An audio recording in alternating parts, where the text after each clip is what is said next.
All right, good evening everyone. It is 5:38 p.m. and I will declare the special council meeting of the town of Victoria Park is open. Apologies to everyone for the slight delay in the start time. We're having some technological issues. I'd like to begin with an acknowledgement of the traditional owners. Nunjarapan Wajak Noongar Budja Yakan Nidja Bilya Barduk. I'm honoured to be standing on Wajak Noongar country on the banks of the Swan River. Nan Kadach Noongar Mort Ken Kadak Nidja Wajak Noongar Budja. Nan Kadach Nidja Noongar Brodia Kora Yeye. Border Balapan Mordich Noongar Kadajan Mort Where Budja Yeye. I acknowledge the traditional custodians of this land and respect elders past, present and emerging, their continuing cultural heritage beliefs and relationship with the land which continues to be important today. Nanyunka Balapan Noongar Brodia Where Mort Nidja Budja. I thank them for the contribution made to life in the town of Victoria Park and to this region. Item 2 is announcements from the presiding member. 2.1 is recording and live streaming of proceedings. In accordance with Regulation 14I of the Local Government Administration Regulations 1996, this meeting is being audio and video recorded and live streamed on the town's website. Under Clause 39(1) of the Meeting Procedures Local Law 2019, I do not give permission for any other person to record the proceedings of this meeting. By being present at this meeting, members of the public consent to the possibility that their image and voice may be live streamed to the public. Recordings are also made available on the town's website following the meeting. 2.2, public question time and public statement time. As this is a special council meeting, any public questions or statements must relate to the business of the agenda. There are guidelines that need to be adhered to in our council meetings, and during question and statement time, people speaking are not to personalise any questions or statements about elected members, town staff, or use any possible defamatory remarks. As per my usual practice, there will be a limit of 3 questions per person and 2 minutes per statement if there are any questions or statements. Item 3 on the agenda is attendance. We have all elected members in attendance. There are no apologies, no approved leave of absence, and there are a number of staff made up of the executive and management who are in attendance today at the meeting, led by the CEO, Mr. Askew. Item 4, declarations of interest. Mr. CEO, do we have any declarations of interest, please?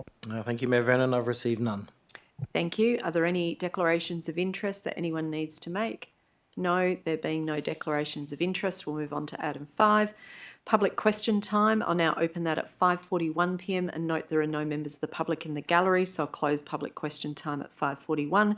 Item 6 is public statement time. Again, it's opened at 5:41 p.m, but there being no members of the public in the gallery, I close it at 5:41 p.m. Item 7 is presentation. 7.1 petitions, there are none. 7.2 presentations, there are none. 7.3 deputations, there are none. Item 8, method of dealing with agenda business, there are none. Item 9 is reports. We've only got one report. 9.1 is the WALGA electoral reform discussion. This is a simple majority item. The recommendation, as it appears in the officer report, is that Council will advise the WA Local Government Association that it supports a particular option as outlined in the report. Obviously, this means that we need elected members to be moving forward with some specific options that we can support. I will let elected members know, as I have informally done already, that because the options that we're considering here are our position with regards to, firstly, election cycles, whether they should be held as a full 4-year term with a 4-year split, or whether they should be as they currently are, which is a 4-year term, but there is a half spill every 2 years. And the other issue we are considering is our position on voting, whether it should be as it currently is, remains as voluntary, or whether it should move to compulsory voting at a future local government election. So those are the matters upon which WALGA is seeking our position. And so for the purposes of tonight, I've circulated to elected members a proposal that I will allow elected members to vote separately on the questions of the election cycle and on the question of voting. And so what I'm actually going to do is propose that the officer recommendation be amended to read as follows. And I think I'm just going to move this for the sake of convenience, and then someone can seek to deal with it later. So I think this is probably the only way to do it. So I'm going to move the following amendment: that Council 1 supports continuing half-spill elections every 2 years. So for what's on the screen, if the minute taker can delete the words "or supports full spill elections every 4 years." And I'm going to move the second point is supports continuation of voluntary voting. And again, if the minute taker can remove the words "or supports compulsory voting." I'm going to propose point 3, advises WALGA that should full spill elections every 4 years be preferred by the sector generally, there should be transitional arrangements so that the first full spill elections occur no earlier than 2029 to preserve the rights of those elected to council in 2025. And point 4, supports the state government introducing electronic voting for all local government elections to reduce the costs of elections for ratepayers and to improve the convenience of participation for electors, subject to a positive feasibility report on the viability of electronic voting. So that is the amended recommendation that I am going to move. And before I seek a seconder and provide a really brief reason, this will mean that in light of what I said would be the practice, we'll then seek to move each of these points potentially separately, but starting with points 1 and 2, and we will deal with those. And if someone then wants to foreshadow that they will move an alternate, if what's proposed there is defeated, we'll then go to that alternate and we'll do it for 1, and then we'll do it again for 2 if it occurs, before we get to what we think about 3 and 4. So briefly, my reasons are, I've thought a great deal about this, and originally my position was that I would support moving elections to every 4 years because I think there is voter fatigue. I think state and federal government elections are held every 4 years, and it makes a bit of sense for local government to be held every 4 years. But I am aware that there is a prevailing view in the sector and amongst some of my colleagues on council that there is merit to be had in there being some retained corporate knowledge by a spill every 2 years, where there will be ongoing councillors to greet incoming councillors. In regards to voluntary voting versus compulsory voting, again, I've been uphill and down dale with this, particularly in the last probably 4 or 5 days, and whereas I may have begun my position understanding that compulsory voting I think is a good thing, personally, I've begun to think that compulsory voting may have unintended consequences for local government, in particular in regards to the ability, combined with optional preferential voting, for that to see voting blocks ending up on councils who vote together, and that I think would rob local government of its independence.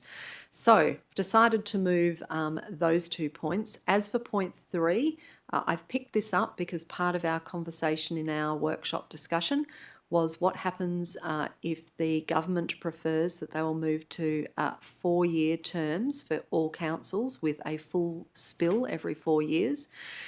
We have across the state a lot of elected members, and our own council has 3 of them who are elected in 2025. If such a full spill were to be instituted in 2027, those elected members would be robbed of the 4-year term they were elected to by the electors, which seems fundamentally inequitable and unfair. And therefore, what I'm proposing is that we would be saying to WALGA, if it turns out across the board most people in the sector prefer the 4-year spill, we would like our position to be noted that transitional arrangements need to be made so that that first full spill would not occur earlier than 2029 and it could occur later than that. That way it will give most people the best opportunity to have the benefit of the term they were elected to. And the final point is really to pick up on a, current topic of discussion around electronic voting, about how this might be a way to support electors at local governments. We're going to bear considerable costs if we move to compulsory voting. We're going to bear considerable costs if we move to full 4-year terms, because all 9 positions will be up for grabs. And if you combine it with compulsory voting, it is likely that our election costs may double, if not more, for us to put on an election. So anything that can reduce those costs for ratepayers, and I see there being some merit in that being done through an electronic voting system. Local government could be the test case in Australia, being the first level level of government to introduce electronic voting. I think it's very accessible, it's very inclusive, and I think it minimises the amount of time people need to spend making their trip to either the post box or to the ballot box in order to cast their vote. So if convenience and flexibility means more people are willing to cast their vote, whether it's for voluntary voting or compulsory, I think that could be a good thing, and it's worthwhile us taking this opportunity to raise it at the same time. So those are my reasons. Is there someone who would like to second my proposed amendment? That's seconded Councillor Minson. I think I've said all I need to say. Councillor Minson, would you like to speak to it as stands, or you'd like to foreshadow something different in relation to either 1 or 2? No, happy to speak to the motion and the option as it stands, and yeah, I agree with the position. So I guess on the first position, the 4-year terms with the half spill every 2 years, I agree. I believe that this would reduce the risk of knowledge loss, disruption and volatility for councils, which would deliver stronger governance outcomes for the local community and greater consistency for the administration. I think the presented WALGA research from the eastern state local governments does indicate that there is the risk of a completely new council being elected with no returning members, and a larger risk again that you would re-elect a council with a very high turnover. So I think that would inhibit a local government from delivering its services to the community in the long term. I think council is not comparable to state or federal parliament in this instance. For one, there is thankfully no strong political party involvement as there is in the eastern states. Therefore, most councillors are performing their duties of office independently, and there is limited institutional knowledge stored amongst those individuals, as there would be within political parties and within successive, say, parliamentarians, which may be new parliamentarians, but they would potentially be from the same political party and have access to that institutional knowledge to help them in the transition. And secondly, the establishment of a 4-year electoral cycle for the council as a whole could have negative consequences. Local governments need consistency from council to perform their core functions well. They are fundamentally a service delivery and asset management organisation which thrives on reliable long-term strategic direction. So I am in support of retaining the current system in this instance. On the second point, on non-compulsory voting, I strongly support the intent for increased engagement amongst the community with local government, and I would see this engagement be genuine and well informed. Compulsory voting, while surely would increase voter turnout, would not necessarily increase genuine engagement and could well decrease engagement if party politics, factionalism and partisan culture were the result of it. It has been proven in the past here in WA, and I see no reason we can't strive for this in the future, that through voluntary engagement, that local communities engage in the local government election process, and we could target, and what we've seen before in the past is voter turnouts well in excess of 60%. So I don't think that's necessarily a barrier to getting higher voter turnout. There's been a repeated history in WA of major political parties wishing to see the introduction of compulsory voting to local government for their own interest. The Labor Party in particular has been seeking this change for the past 100 years. Consistently, local government has fought back to protect itself from party politics, factionalism, and the risk of breakdown of good governance, which is seen to result. A strongly maintained view amongst local government is that the introduction of party politics has the potential to reduce local government connection with the local community, as some candidates would rely upon centralised messaging and electioneering activities to win office. These positions have been put well in the book Dwell in Unity by Christopher Berry, who some of you may know as a preeminent kind of scholar in local government in WA, and he's written a book which kind of has this definitive history on local government in WA. So there's a bit of, I guess, evidence around this as well. The clear consequence of introducing compulsory voting to local governments, particularly without protections, inclines me to support non-compulsory voting at this point in time. So I encourage you to agree with those the first 2 points, and I think points 3 and 4 are both good contingencies and make good sense to me. Thank you. Thanks, Councillor Minson. So now I'm going to deal with the first point, which is support for continuing half-spill elections every 2 years, and ask, is there someone who is in dissent of this? Because then we will hear some more debate, and I will kindly suggest that if someone is in dissent of that, they need at some stage in speaking to foreshadow that they'll move an alternate if the vote is lost for point 1. So, a speaker, is there someone who's in dissent of point 1 who'd like to argue against it?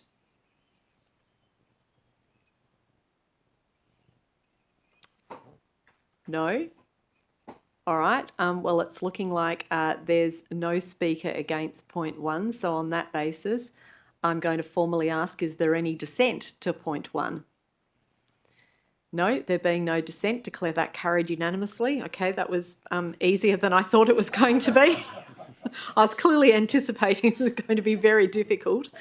Point 2, which I'll now put, point 1 having been carried unanimously. So with regards to point 2, you've obviously had mover and seconder have spoken in relation to this.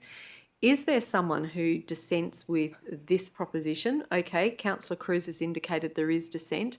So Councillor Cruz, would you like to now speak against that? And if I can encourage you at some stage in your speaking, you would foreshadow you'll move an alternate, and we'll take that into account when we get to vote time. Thank you. Yes, I would like to foreshadow amendment that we support compulsory voting at local government elections. I understand people's concerns about the potential outcomes of compulsory voting. However, we do live in a democracy, and democracies come with rights as well as responsibilities. I think it is really important that we ask citizens to do the absolute bare minimum, which is choosing the people who represent you. Ideally, we would have citizens who are more engaged, citizens who take some time to do research, citizens who come to meetings, citizens who let us know directly about their concerns. But the absolute bare minimum for a functioning democracy is that people vote. And so I think that is a very fair thing to ask of our community. But also when we think about the outcomes of different systems, I can understand people saying, well, we might, for example, see more dominance of party politics in elections. I note that many people in the room currently, many elected members already have party affiliations. That is already something that is present here in local government and in many other local governments. But also what the research shows from other parts of the world is that when you do voluntary voting, you end up in a situation where you have more extreme outcomes. And there's less representation of the views that represent the majority of the community, both politically but also demographically. In Australia in particular, renters tend to vote far less often in local government elections, which means that their interests are less well represented. Young people vote far less often, and that means that often the demographic that chooses who's going to make a decision about the future of our local area ends up being older people who own their own homes. And that doesn't do the best for our community, I think. So I really hope that you'll consider compulsory voting. Thanks, Councillor Cruiser. Is there someone who would now wish to speak in favour of continuing voluntary voting?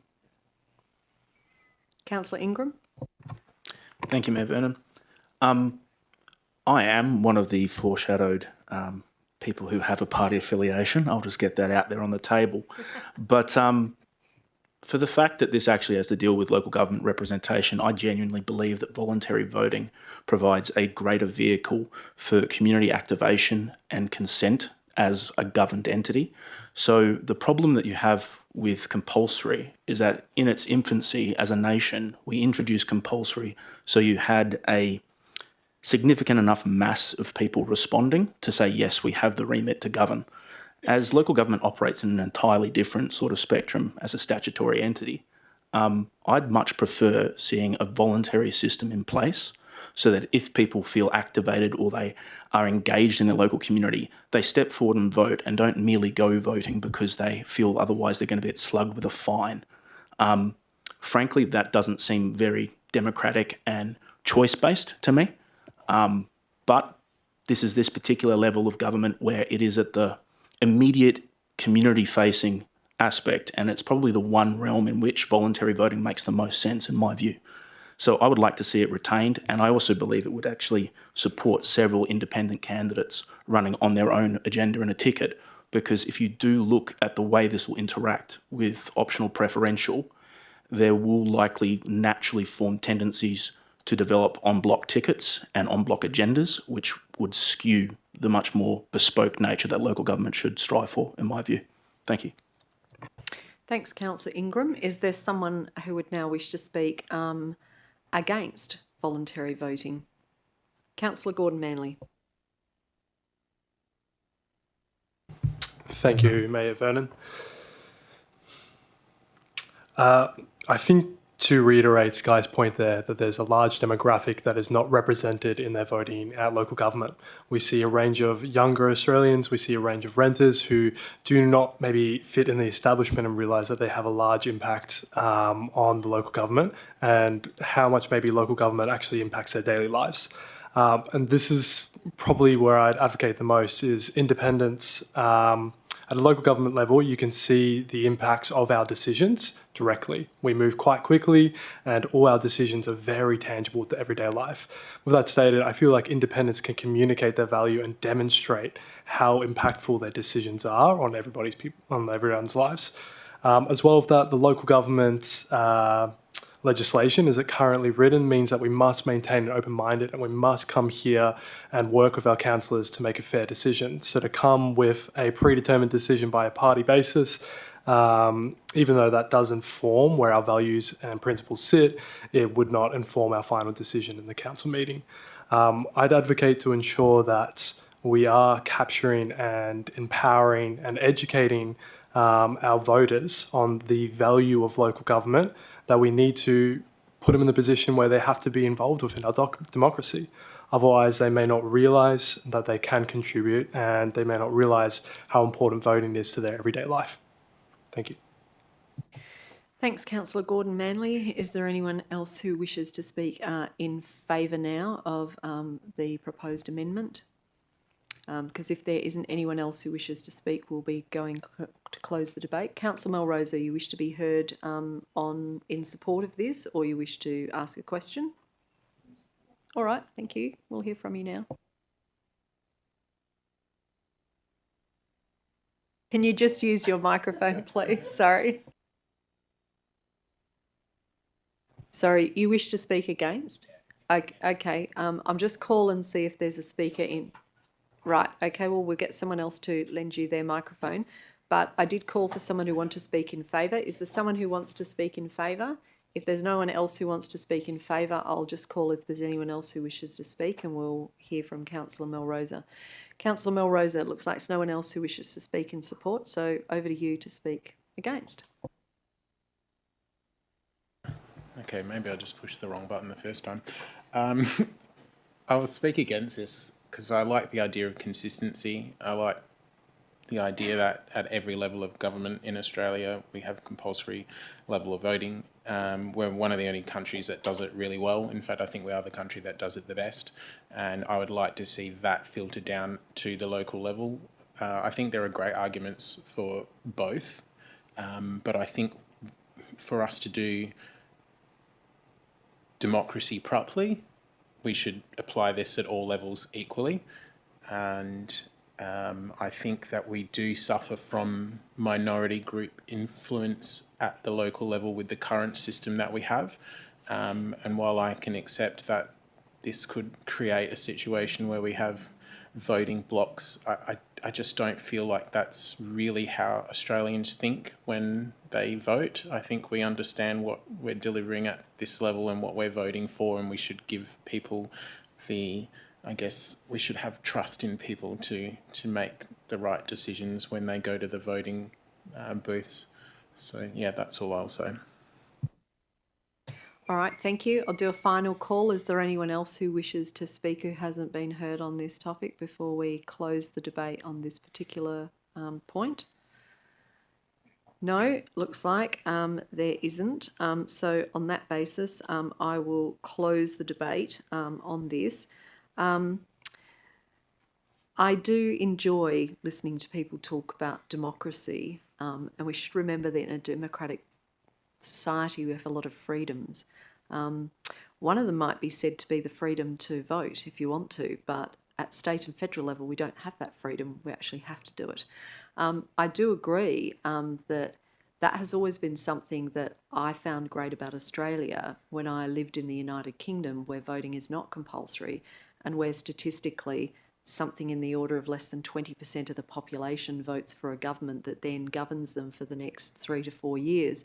And as the unrest grows about how they're being governed, I used to delight in telling those people over a beer in the pub, well, you should have voted then. If you wanted a say in who governed you, and if you didn't bother to vote, you don't get to mumble and groan and complain.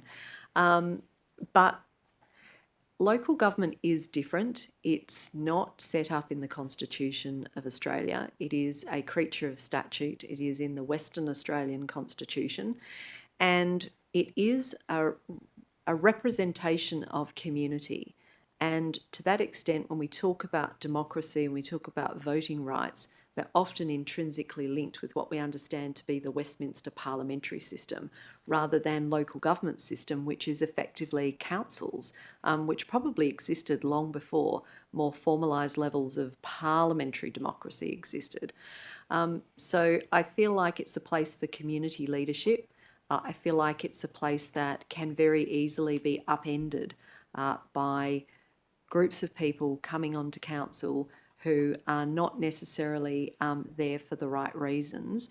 And some of those reasons might be because they have come together with other like-minded individuals to run together using the preferential voting system in order to ensure that they get on to a council so that once they're there, their views can end up dominating. And that is something I see that compulsory voting will mean that there is actually an imperative that will attract political parties more than they're already attracted towards local government in Western Australia, to use the combination of everyone voting in large numbers to make optional preferential voting really work in their favour in support of people who might be from the same party. So I do worry that there is a risk of a loss of real democracy and a loss of voices around the table. And I heard the loss of voices around the table being put forward as an argument as to why we should have compulsory voting, so we have better representation of the demographic that votes. But it must be said that it's a truism. You don't have to have been a person who's experienced everything in your life in order to come on council and share your views. I'm sure many around this table have been renters before they were ever owners of property. They know and understand what it's like to be moving through communities, maybe only for a few years at a time, before moving on to someplace that might become a permanent home. That doesn't mean that those people are any less able to participate. If they're on the electoral roll, they have a right to vote. Currently, if they choose not to exercise their right, it might be because they're not particularly interested in how local government works. It might be because they're completely delighted with the way local government works and they see no reason for them to need to cast a vote. As we all know, as each of us have been through one or more elections, we wish to see our voting numbers strong and robust from electors who vote for us, but sometimes those numbers are not strong and robust because people are not turning up to vote, or they're not casting their votes, whether they're disinterested or the like. So I do agree with all those who've referred to the need to educate and empower those who can vote as to why they should vote. And I think that's a great task for local government. And if that's what we end up doing better of, rather than compulsory voting, I think we could be on that better winning position that we would like to be in, particularly around the representation of those who are often less represented at council meetings. So I encourage you to support the proposal that is currently on the table to support the continuation of voluntary voting, noting we have a foreshadowed motion to the contrary. So it is now time to cast your votes, please.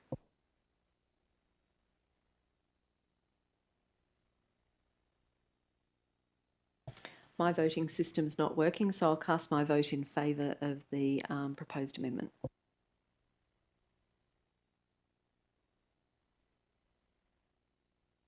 We're still waiting for you, Councillor Biondi. It might not have come through, but hopefully we've got it now. Yep. This is where you feel like you need a drum roll, don't you? We're all eager to see what the outcome of this one will be. Oh, there you go. So that is, I declare that that is carried by a majority. Those in favour, myself, Mayor Vernon, Councillor Anderson, Deputy Mayor Miles, Councillor Ingram, Councillor Biondi, Councillor Minson and Councillor Melrosa, and those against, Councillor Gordon Manley and Councillor Cruiser. Thank you. That brings us to the third part. I'm going to ask, with relation to 3 and 4, would people like that to be split because they want to be heard on those matters? All right, I'm hearing yes from Councillor Cruiser. So point 3, I've already spoken to that. The seconder has already spoken to that. So Councillor Cruiser, you're in dissent. Would you like to speak to that now? Oh, okay. Is there anyone who's in dissent on 3?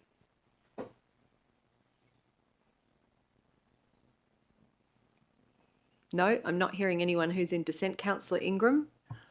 Thank you, Mayor Vernon. Not in dissent. I was just wondering if an amendment or slight amendment to 3 might be possible.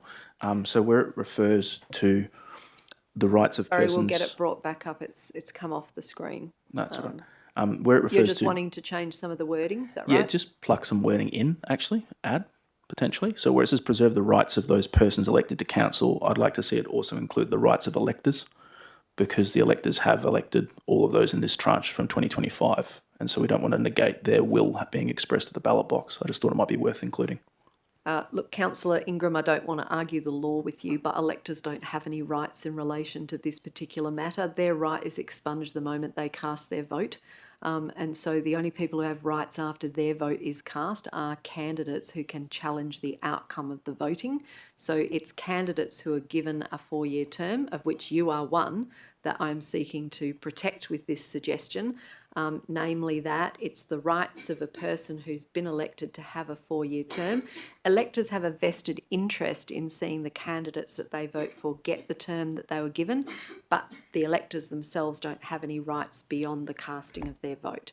Whereas you, as a candidate elected, you do have rights that extend beyond the casting of the vote. Does that make sense? It does. Thank you for the So clarity. I just feel like what you were proposing probably unduly complicate it. All right, so is there anyone who's got an issue with number 3? Looks like no, so I'll formally then ask, is there any dissent to point 3?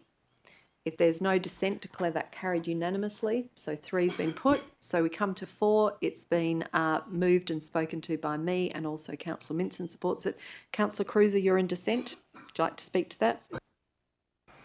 There's been some really excellent work for many years about the issues with electronic voting, and I feel like whatever cost savings might be involved, the downsides in terms of security risks and also people's diminished trust in the electoral system are not worth it at this stage unless there are some amazing new technological advancements. I think that there's been some really good work over the years by people like Dr. Vanessa Teague on security issues with these systems. Many digital rights organisations in Australia have consistently argued against electronic voting, and it's not in widespread use elsewhere, including elsewhere in Australia. So I feel like to push for it at the local government level is not a good idea. All right, thank you. Is there anyone who wishes to speak for it? Noting if nobody wishes to speak for or against it, we'll be moving pretty quickly to close the debate on it. Anyone wishing to speak for? Anyone wishing to speak against? Nope. On that basis, going to come back to me to close the debate. I'll certainly address the points that you've made, Councillor Cruiser. I agree with you that it's not in widespread use. I am aware that there are lots of concerns about security over electronic voting. I'm one of those people who have those concerns. I do note that when Australia decided to do electronic census, it was immediately, apparently, an utter disaster, but mostly due to systems crashing.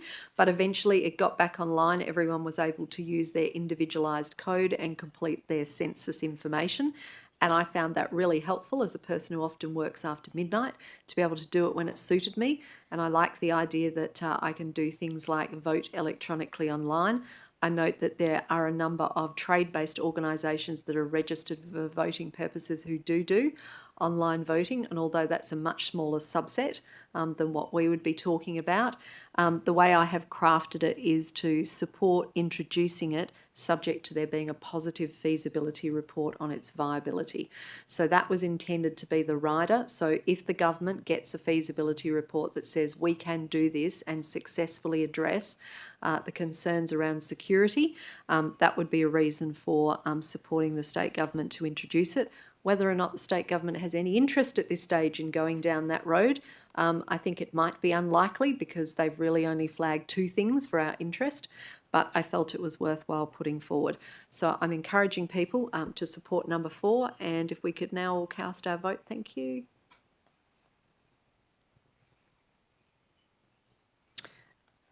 Again, I'll cast my vote in favour of number 4 since my electronics are not working for voting.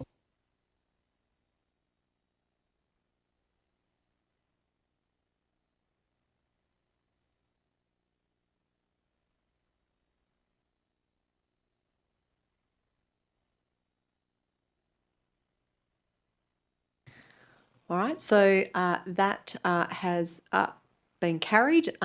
Those in favour, myself, Mayor Vernon, Councillor Anderson, Councillor Ingram, Councillor Biondi, Councillor Minson, Councillor Melrosa and Councillor Gordon-Manley. Those against, Deputy Mayor Miles and Councillor Cruiser. So we now come to the fact that each of them have been put and separately voted on, so they are all complete, and unless anyone is indicating that they wish to add any further matters to it, there is no further matter to be voted on for the amended motion. So on that basis, we've completed item 9 on the agenda. So we move on now to item 10, which is public question time, which will open at 6:15 p.m, but noting there are no members in the public gallery, close public question time at 6:15 p.m. Item 11 is public statement time, which I again open at 6:15 p.m. and close at 6:15 p.m, there being no members of the public in the gallery. Item 12 is meeting closed to the public. There are no matters for which the meeting needs to be closed to the public. And at 6:15 p.m, this special council meeting is closed. Thank you, everyone. Thanks to those who joined us on live streaming. Good evening.